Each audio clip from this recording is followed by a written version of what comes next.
أعوذ بالله من الشيطان الرجيم. بسم الله الرحمن الرحيم. الحمد لله والصلاة والسلام على نبيه وعلى آله وعترته أجمعين يا أرحم الراحمين. اللهم بحرمة حبيبك الأكرم ونبيك المحترم صلى الله عليه وسلم نسألك أن تقرن بالقبول ما قرئ من المولد الشريف والقرآن الحكيم، وقد أهدينا ما حصل من الأجر والثواب إلى روضة سيد الكونين ورسول الثقلين وإمام الحرمين صلى الله عليه وسلم، فاجعله اللهم واصلا إليه، واجعل روح سيد الأنام راضية عنا، وظل شفاعته مسبولا علينا، واجعلنا اللهم مقبولين محبوبين عند حضرته، واجعلنا اللهم مثل ذلك لأرواح سائر الأنبياء العظام والرسل الكرام عليهم أفضل الصلاة وأكمل السلام، وإلى أرواح الأزواج الطاهرات والأصحاب المنتخبين والأنصار والمهاجرين والتابعين والأئمة المجتهدين رضوان الله تعالى عليهم أجمعين، وإلى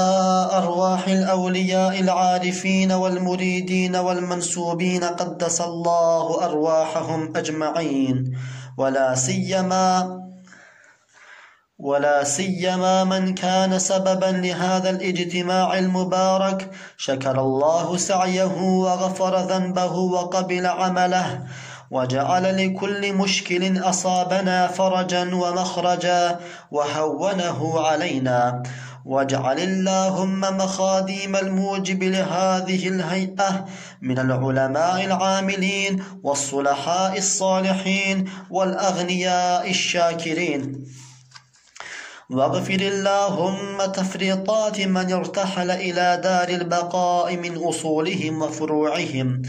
واجعل أرواحهم مسرورة في أعلى عليين، واحفظ الباقين وأطل أعمارهم، ووفق الباعث لهذا الخير لأمثال هذه المجالس المباركة بكمال السرور، وأحسن اللهم الصحة والسلامة وطول العمر والنصرة لمن كان السبب المستقل لراحة وجودنا، واكتب اللهم الصحة والسلامة والعفو والعافية علينا وعلى الحجاج والغزاة والمسافرين والمقيمين في برك وبحرك،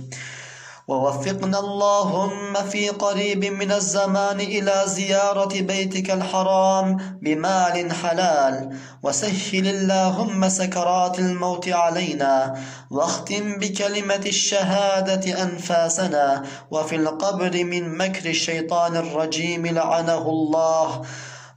الله احفظنا، وسؤال منكر ونكير هونه علينا، وللجواب وفقنا وأكرمنا والجماعة الحاضرين بالجنة ومشاهدة جمالك، وتقبل دعاءنا يا أرحم الراحمين. سبحان ربك رب العزة عما يصفون، وسلام على المرسلين، والحمد لله رب العالمين. الفاتحة.